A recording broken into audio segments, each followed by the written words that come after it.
আগের দিনকার যেখানে পড়ানো শেষ করছিলাম তারপর থেকে পড়ানো শুরু করছি। এবার বলছি সংখ্যাগত ধর্ম। সংখ্যাগত ধর্ম কাকে বলে? যে সমস্ত ধর্ম দ্রাবকণার সংখ্যার ওপর নির্ভর করে, দ্রাবকণার সংখ্যার ওপর নির্ভর করে, কিন্তু তার প্রকৃতির ওপর নির্ভর করে না, তার প্রকৃতির ওপর নির্ভর করে না, তাকে বলা হয় সংখ্যাগত ধর্ম। যে সমস্ত ধর্ম দ্রাবকণার সংখ্যার ওপর নির্ভর করে কিন্তু তার প্রকৃতির ওপর নির্ভর করে না, তাকে বলা হয় সংখ্যাগত ধর্ম। এই রকম সংখ্যাগত ধর্ম চারটে আছে। প্রথমে বলি বাষ্পচাপের আপেক্ষিক অবনমন, দ্বিতীয় স্ফুটনাঙ্কের উন্নয়ন, তৃতীয় হিমাঙ্কের অবনমন, চতুর্থ অভিস্রবণ চাপ। এই চারটা সংখ্যাগত ধর্ম আছে, এগুলো আমাদের আলোচনা করতে হবে।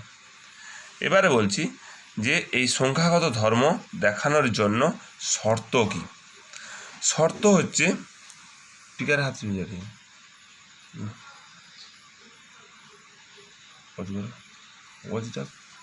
এবারে বলছি যে এই সংখ্যাগত ধর্ম দেখানোর জন্য শর্ত কী।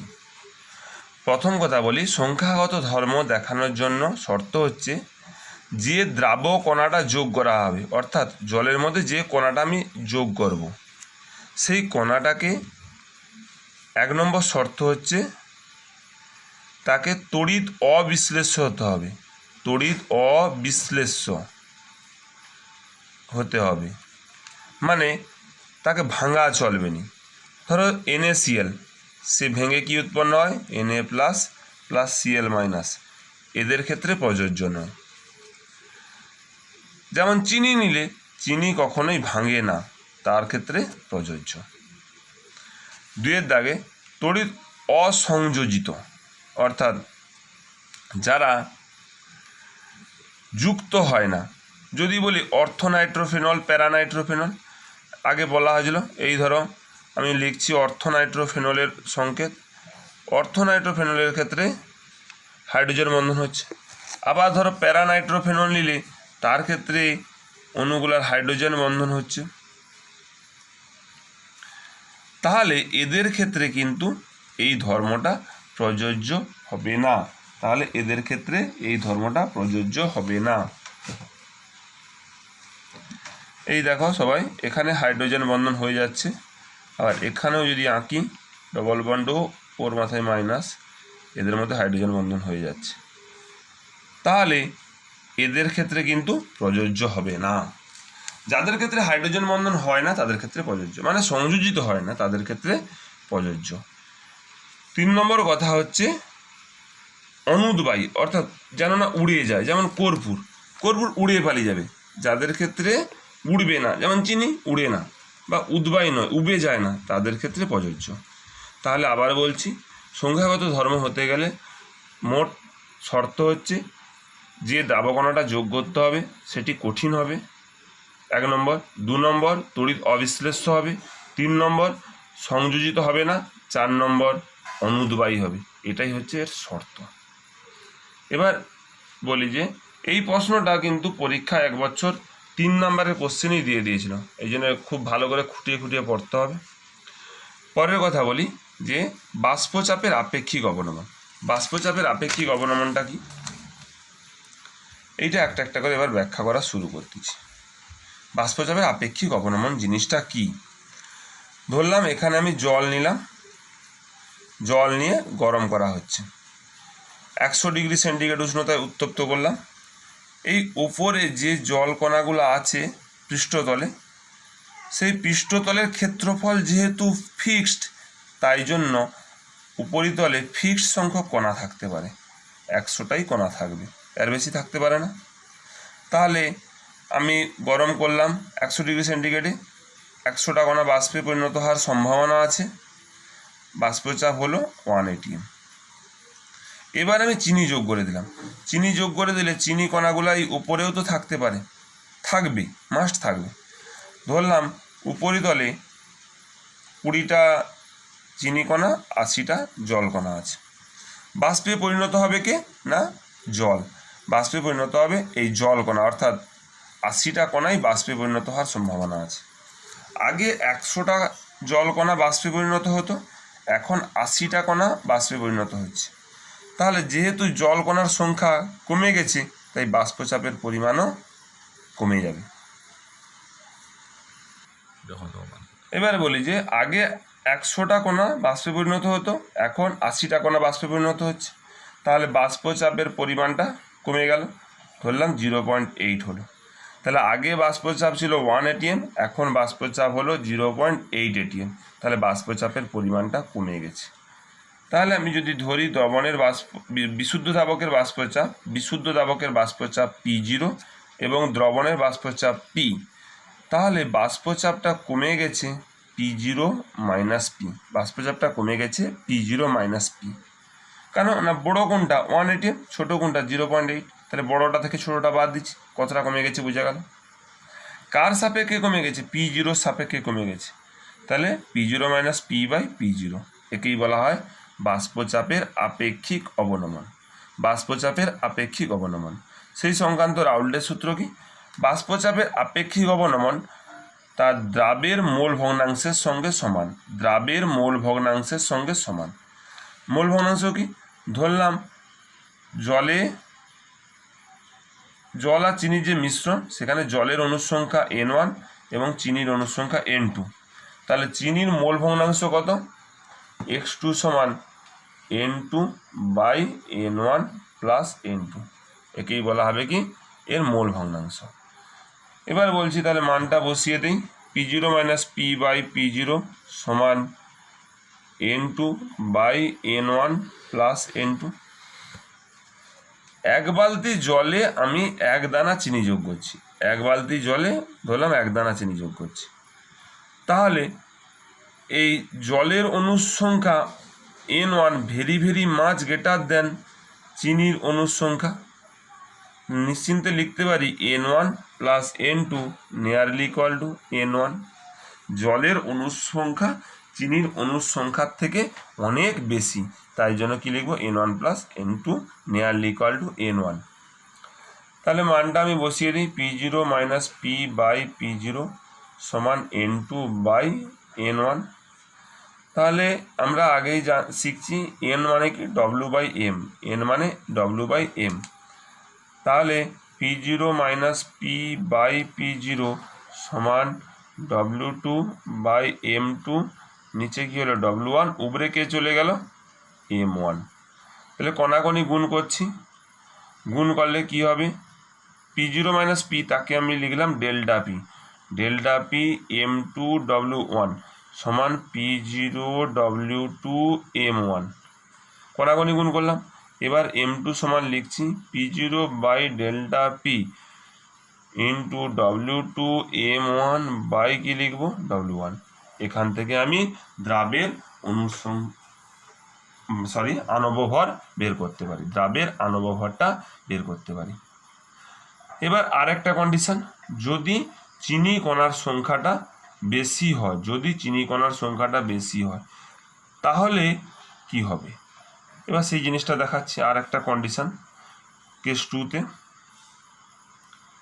N2 by N1 plus N2, চিনির কণার সংখ্যা বেশি, আমি নগণ্য করতে পারবো না, এই জন্য একে আমি উল্টে লিখলাম। তাহলে লিখলে P0 by P0 minus P সমান N1 plus N2 by N2। তাহলে কি লিখবো? P0 by P0 minus P সমান N1 বাই N2।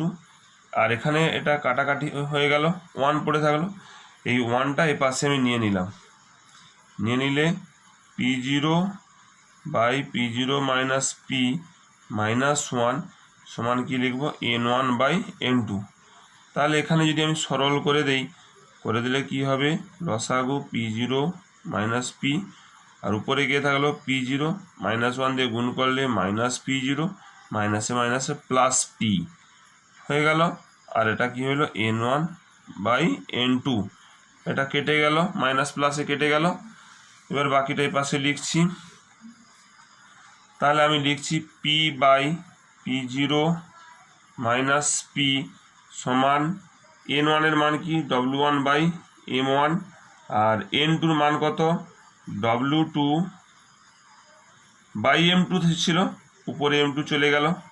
তাহলে এবার কণাকণি গুণ করছি, P0 মাইনাস পি রেখে দিচ্ছি, W1 M2 সমান পি M1 ইন্টু W2। তাহলে M2 সমান কি লিখতে পারি, P by P0 minus P into উপরে আছে M1 W2 বাই W1। তাহলে এখান থেকেও আমি আণবিক ভরের কথাটা বের করতে পারি। অঙ্ক যখন করতে হবে শর্ত বলে দেখে অঙ্কটা করতে হবে, কোন সূত্রটা লাগাতে হবে। এবার দেখা যাক যে এই সূত্র দুটা যে বেরিয়েছে, এই সূত্র বা এর আগের যে সূত্র, এখানে কোনো জায়গাতেই কিন্তু টি বলে টার্মটা নেই। যেহেতু টি টার্মটা নেই, তাই জন্য নিশ্চিন্তে বলতে পারি বাষ্পায়ন একটি উষ্ণতা নিরপেক্ষ রাশি। এখানে উষ্ণতার কোনো নির্ভরশীলতা নেই। এবারে নেক্সট টপিক, দ্বিতীয় পয়েন্ট, বাষ্পচাপের আপেক্ষিক অবনমনটা শুরু করছি। বাষ্পচাপের আপেক্ষিক অবনমনে সেম আগের মতো জল নিলাম একটা পাত্রে, জল নিয়ে আমি 100 ডিগ্রি সেন্টিগ্রেডের উষ্ণতায় উত্তপ্ত করলাম। পৃষ্ঠতলের ক্ষেত্রফল যেহেতু ফিক্সড, তাই ধরলাম পৃষ্ঠতলে 100টা কণা আছে। তাই বাষ্পচাপ হলো কত, 1 atm। এবার যখন আমি চিনি যোগ করে দিলাম, চিনি কণাটা পৃষ্ঠতলেও থাকতে পারে, ধরলাম 20টা চিনি কণা, 80টা জল কণা আছে। বাষ্পচাপ হলো 0.8 atm। তাহলে জল আর ফুটবে না, তাহলে চিনি জলের মিশ্রণের স্ফুটন আর হবে না। তাহলে এই স্ফুটনে আনতে গেলে আমাদের বাষ্পচাপ 1 atm করতেই হবে। তাহলে 1 atm করার জন্য একটাই কন্ডিশন আছে, কি, বাষ্প বেশি করে উৎপন্ন হতে হবে, বাষ্প বেশি করে তৈরি হতে হবে। বাষ্প বেশি করে তৈরি করতে গেলে উষ্ণতা বাড়াতে হলো, ধরলাম 120 ডিগ্রি নিয়ে যেতে হলো। আগে ছিল 100, এখন হলো 120 ডিগ্রি সেন্টিগ্রেড। তাহলে বৃদ্ধি কত হলো, 120 মাইনাস 100। তাহলে ধরলাম এর উষ্ণতা মানে বিশুদ্ধ দ্রাবকের স্ফুটনের উষ্ণতা টিবি, মানে বয়লিং টেম্পারেচার, বয়লিংয়ের বি, টেম্পারেচারের টি, আর দ্রবণের ক্ষেত্রে টিবি ডট। তাহলে বড়টা থেকে ছোটোটা বাদ দেওয়া হবে, টিবি ডট মাইনাস টিবি। একেই তাহলে আমি লিখতে পারি ডেল্টা টিবি। সেই সংক্রান্ত রাউল্টের সূত্র কি না, স্ফুটনাঙ্কের উন্নয়ন তার মোলাল গাঢ়ত্বের সমানুপাতিক। তাহলে ডেল্টা টিবি সমান আমি কি লিখব, কেবি ইন্টু সিএম।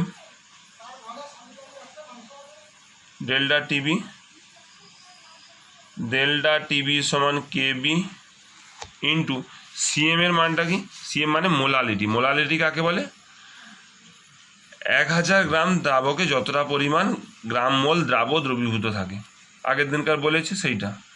আমি ধরলাম W1 গ্রাম দ্রাবকের মধ্যে N2 দ্রাব আছে। N2 মানে কত, W2 বাই M2। একে কত, W2 বাই M2, নিচে W1, 1000-এ কত না W2 into 1000 by M2 W1। তাহলে এই মানটা বসিয়ে দিই। তাহলে আমি আগেই বলছি 1000 গ্রামের মধ্যে যতটা থাকে তাকেই বলা হয় তার মোলালিটি। তাহলে মোলালিটির মানটা হলো এইটা। তাহলে W2 into 1000 by W1 M2, এটাই হচ্ছে স্ফুটনাঙ্কের উন্নয়ন সংক্রান্ত রাউল্টের সূত্রের গাণিতিক রূপ। এবার বলি, এখান থেকে বলছি, যদি 1 গ্রাম অণু দেওয়া হয়, 1 গ্রাম অণু দ্রাব যোগ করলে তাহলে মোলালিটির মান কত হলো, 1। তাহলে ডেল্টা টিবি সমান কি হলো, কেবি ইন্টু 1, মানে ডেল্টা টিবি সমান কেবি। যদি মোলালিটি 1 হয় তাহলে ডেল্টা টিবির যে মান হবে তাকেই বলা হবে কেবি, তাকেই কি বলবো, কেবি। এই হলো কথা। এবার বলছি হিমাঙ্কের অবনমন। Next topic হিমাঙ্কের অবনমন। হিমাঙ্কের অবনমনটা একটু ভালো করে বুঝতে হবে। তার জন্য কি করা হয় না, একটা পাত্রে জল নিলাম, আগের মতো জল নিয়ে আমি যদি 273 কেলভিন বা 0 ডিগ্রি সেন্টিগ্রেড উষ্ণতায় উত্তপ্ত আনি, তাহলে এটা বরফে পরিণত হবে। যখন আমি এর মধ্যে কিছুটা পরিমাণ চিনি যোগ করে দেব, তখন দেখা যাচ্ছে যে এর হিমাঙ্ক 263-তে সাপোজ হলো। তাহলে এই হিমাঙ্কের অবনমনটা হলো কেন? হিমাঙ্কের অবনমনটা হলো কেন? মনে রাখতে হবে, যার বাষ্পচাপ যত কম তাকে জমাট বাঁধাতে গেলে তত টেম্পারেচার বেশি করে কমাতে হবে। ধরো ছিল আমার 25 ডিগ্রি, বিশুদ্ধ জল ছিল তখন তাকে 25 ডিগ্রি মানে কত, 298 কেলভিন, সেখান থেকে কমিয়ে আমি এখানে করে নিতে পারলাম, মানে 273। প্রথমে যখন শুধু জল ছিল তখন বাষ্পচাপ ছিল 1 atm, 25 ডিগ্রি সেন্টিগ্রেড মানে 298 কেলভিন, সেখান থেকে আমি 273 কেলভিনে আনলাম এবং সেটি চাপ যেহেতু বেশি তাই জন্য সে কম টেম্পারেচার কমাতে হলো, 273-এ জমা হয়ে গেল। কিন্তু যখন আমি চিনি জল নিচ্ছি তখন তার বাষ্পচাপ কত হচ্ছে, 0.8, বাষ্পচাপ কমে গেছে, তাই জন্য বেশি করে টেম্পারেচার কমাতে হচ্ছে। মানে 298 থেকে দেখো 263, মানে কত, প্রায় 35 ডিগ্রি কমাতে হচ্ছে। আবার বলি, ঠিক, যার বাষ্পচাপ বেশি তাকে জমাট বাঁধাতে গেলে কম টেম্পারেচার কমাতে হবে, আর যার বাষ্পচাপ কম তার জন্য বেশি করে কমাতে হবে। শুধু জল বাষ্পচাপ 1 atm, 298 থেকে 25 কমালাম, 273 হয়ে গেল। যখন চিনি জল নিলাম তখন তার কত না 0.8, সেখান থেকে আমাকে কমানোর জন্য 35 ডিগ্রি কমাতে হলো। তাই জন্য যার বাষ্পচাপ যত কম তাকে জমাট বাঁধাতে গেলে বেশি পরিমাণ টেম্পারেচার কমাতে হবে। তাহলে আগে ছিল কত, ফ্রিজিং টেম্পারেচার, এই জন্য লেখা হবে টিএফ, ফ্রিজিংয়ের এফ, টেম্পারেচারের টিএফ, আর একটা হচ্ছে টিএফ ডট। বিশুদ্ধ দ্রাবকের টিএফ, দ্রবণের টিএফ ডট। তাহলে পার্থক্য কত, বড়টা থেকে সবসময় ছোটোটা বাদ দিতে হবে। বড়কে এখানে টিএফ, এখানে বড় টিএফ, এই জন্য টিএফ থেকে টিএফ ডট বাদ হবে। বড় টিএফ, এই জন্য টিএফ থেকে টিএফ ডট বাদ হবে। আগেরটার উল্টা, সেখানে ডট আগে ছিল, এখানে ডটটা পরে হচ্ছে। তাহলে ডেল্টা টিএফ পার্থক্য, মানে হিমাঙ্কের অবনমন হয়েছে। সেই সংক্রান্ত রাউল্টের সূত্র আগের মতো, হিমাঙ্কের অবনমন তার মোলাল গাঢ়ত্বের সমানুপাতিক, ডেল্টা টিএফ সমানুপাতিক সিএম। তাহলে সমানুপাতিক চিহ্ন তুলতে গেলে একটা ধ্রুবক আনতে হবে, ডেল্টা টিএফ সমান কেএফ ইন্টু সিএম। আগের মতো মানটা আমি বসিয়ে দিই, ডেল্টা টিএফ সমান KF into W2 into 1000 by W1 into M2। তাহলে এই 3টা টপিক হয়ে গেল। এবার নেক্সট টপিক বোঝাচ্ছি কি, এরা প্রত্যেকেই একটা সংখ্যাগত ধর্ম, সেইটা আমি প্রুভ করছি। সম-আয়তন পাত্র নিলাম, সমান পরিমাণ জল নিলাম, প্রথমে প্রত্যেকটাতে জল নিলাম, জল নিয়ে 100 ডিগ্রিতে উত্তপ্ত করলাম, 100 ডিগ্রি সেন্টিগ্রেডে উত্তপ্ত করতে দেখা গেল প্রত্যেকেরই বাষ্পচাপ 1 atm করে। এবার 3টা পাত্রে 10 মোল করে আমি চিনি নিলাম, চিনির সঙ্গে C12, H22, O11। এটাতে নিলাম গ্লুকোজ C6H12O6, এটাতে নিলাম ইউরিয়া CONH2 নিয়ে আমি আবার 100 ডিগ্রিতে উত্তপ্ত করলাম, দেখলাম প্রতি ক্ষেত্রে বাষ্পচাপ হচ্ছে 0.8। প্রত্যেকেরই প্রকৃতি আলাদা, শুধু মিল কোথায় না, অণুর সংখ্যা 10 করে নিয়েছি, দেখা যাচ্ছে বাষ্পচাপ সমান হচ্ছে। তাহলে আমরা বলতে পারি বাষ্পচাপ নিশ্চিন্তে। আবার বলি কি না, আমি 3টা পাত্রে শুধু জল নিয়েছিলাম, 100 ডিগ্রি সেন্টিগ্রেড উষ্ণতায় উত্তপ্ত করলাম, প্রত্যেকেরই বাষ্পচাপ 1 atm করে হলো। এরপর প্রত্যেকটা পাত্রে আমি আলাদা আলাদা জিনিস, এটাই চিনি দিলাম, এটাই গ্লুকোজ, এটাই ইউরিয়া যোগ করলাম, প্রত্যেক ক্ষেত্রে আমি দিলাম 10 মোল করে দিয়েছি। দেখা গেল যে বাষ্পচাপ প্রতি ক্ষেত্রেই কমে 0.8 করে হয়েছে। তাহলে প্রত্যেক ক্ষেত্রেই কমার পরিমাণ সেম। এদের মধ্যে কারোরই ধর্ম বা প্রকৃতি একই নয়, প্রত্যেকেরই ধর্ম বা প্রকৃতি আলাদা। তা সত্ত্বেও এদের অবনমনটা সেম হচ্ছে। তার একটাই কারণ, এদের প্রতিটা ক্ষেত্রে অণুর সংখ্যা সমান। তাই জন্য বলতে পারি বাষ্পচাপের আপেক্ষিক অবনমন একটি সংখ্যাগত ধর্ম। এবার বলি স্ফুটনাঙ্কের উন্নয়ন একটি সংখ্যাগত ধর্ম। প্রতিটা ক্ষেত্রে প্রথমে আবার একই সেম জিনিস, 100 ডিগ্রি সেন্টিগ্রেড উষ্ণতায় জল নিয়ে উত্তপ্ত করছি, বাষ্পচাপ 1 atm হচ্ছে, জল ফুটছে। যখনই আমি চিনি, গ্লুকোজ, ইউরিয়া যোগ করলাম, প্রতি ক্ষেত্রে দেখা যাচ্ছে যে বাষ্পচাপ কমে গেছে।